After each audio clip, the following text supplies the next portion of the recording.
What's up guys, Lon here from Android Authority, and this is the Honor 6X. This is the latest affordable mid-range smartphone from Huawei's Honor line, and it's the successor to last year's Honor 5X. For better or worse, it shares some similarities to the 5X, but they've made quite a few hardware improvements and refined the design to make this phone an even better bargain. It still retains the composite metal design from last year, which means there is metal on this phone, but it's not entirely wrapped in metal, nor is it a unibody design. The backplate is made of metal, which is surrounded by plastic windows on the top and bottom to help with antenna reception, and because the metal doesn't wrap around to the front, you'll find a plastic frame that goes around the outer edges of the glass instead. It doesn't feel quite as high quality or premium as a fully unibody metal smartphone, but the build quality is still pretty top notch, and there isn't much you can really complain about considering the phone's price. Huawei has also given the Honor 6X a much curvier design. The backside tapers down along the edges, and the corners have been rounded off to allow this phone to sit much more comfortably in the hand. The buttons and ports are all in pretty typical locations. The left side houses the power and volume keys, and they're both pretty easy to reach, but they aren't very tactile and don't provide a very satisfying click. It does indeed have a headphone jack which lives up top, and on the right side is the SIM card tray that supports dual SIM or a micro SD card in the second SIM slot if you'd rather have that expandable storage.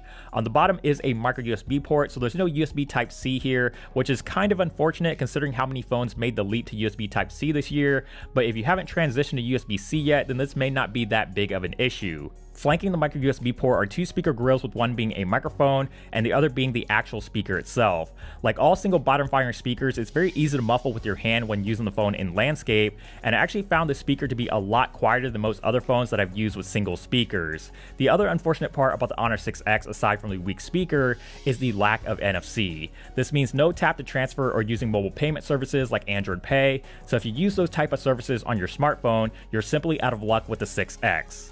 Around the back is the fingerprint sensor sitting right below the camera, and in my experience the fingerprint sensor has been great. It's very accurate and fast to unlock, and I rarely ran into issues with it misreading my fingerprint. I would even go as far as saying that it's just as good as a lot of other fingerprint sensors found on flagship smartphones. The fingerprint sensor can also be used to take photos or videos, answer phone calls, stop alarms, and bring down the notification shade by swiping down, or browse through photos in your gallery by swiping left to right, which are all pretty helpful in making this phone easy to use in one hand. Switching to the front of the phone, you've got a 5.5-inch LCD display with 1080p resolution, and overall it's a fine display. It's plenty sharp and gets bright enough to comfortably see outdoors, but the colors are pretty washed out, which is my only real gripe with this screen. It's still perfectly usable, and the large size still provides for a good experience with browsing the web, playing games, or watching YouTube, and considering this is a rather inexpensive smartphone, the flaws on this display are much more easily forgivable.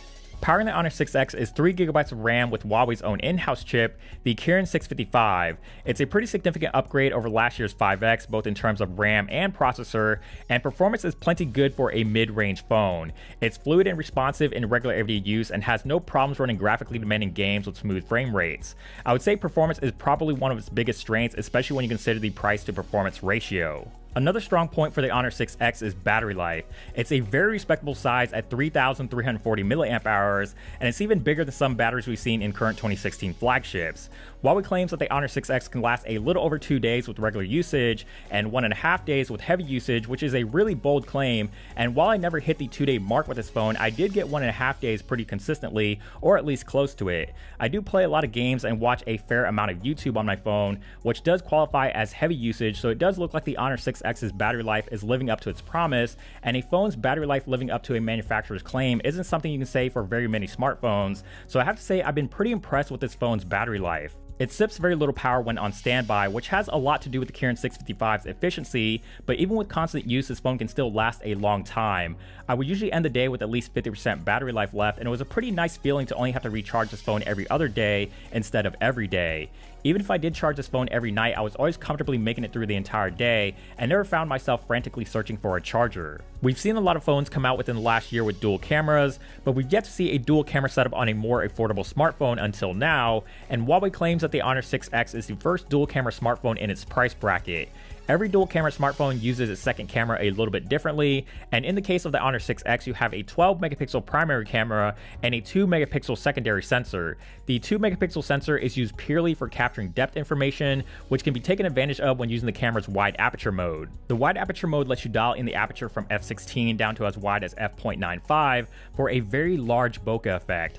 While changing the quote-unquote aperture does give you more or less depth of field, it doesn't allow for more light to enter the camera, so it's not a true aperture change in that sense of the word, but the bokeh effect does work quite well and looks very convincing. You're also not tied to the original settings and focus point and can change these after the fact to any image taken in this mode, but for best results it's better to keep the focus point on subjects in the foreground, as switching the focus point to subjects in the background can make the bokeh effect look a little artificial. The rest of the camera app is pretty easy to navigate. Swiping to the left takes you to the general camera settings, and swiping to the right will give you access to a good selection of different shooting modes, including a beauty mode, night shot, manual mode, and a mode for scanning documents. The overall camera experience has been quite impressive. It's fast to focus and capture photos, and the photos are surprisingly very pleasant, especially for a mid-range phone. The photos have great color, are well detailed, and does a great job with balancing highlights and shadows, which I didn't expect on a phone of this caliber. It also performs fairly well in low light. Highlights are mostly kept in check, with only a few rare occasions where they would appear overly bloomy or overexposed. It's only in the worst of low-light situations does the camera completely fall apart, but most low-light shots are perfectly usable with a fair amount of detail and noise being kept to a minimum.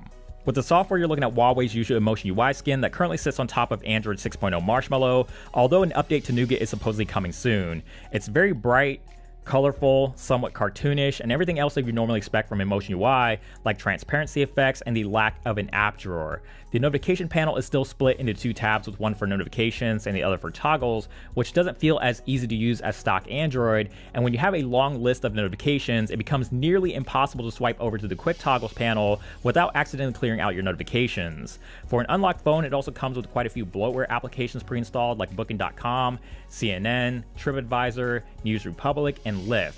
If you're used to Emotion UI, then this will all feel very familiar, but it may not be an experience that you'll enjoy if you prefer something closer to stock Android. If you're considering picking up an Honor 6X, it's going to put a very small dent in your wallet. It's going for $249.99 unlocked, which is low enough of a price that it doesn't step on the toes of even the most budgeted flagships like the OnePlus 3T, the Axon 7, or even Huawei's own Honor 8, because those are battles that this phone simply cannot win. The Honor 6X knows exactly what it's meant to be, and it's a smartphone package that offers a lot without asking a lot. With dual cameras, a long-lasting battery, an excellent fingerprint sensor, and an asking price of only $250, the Honor 6X is going to be one of the most competitive phones that you'll be able to find in this particular price bracket. As always, thank you guys so much for watching this video. I hope you enjoyed this review of the Honor 6X.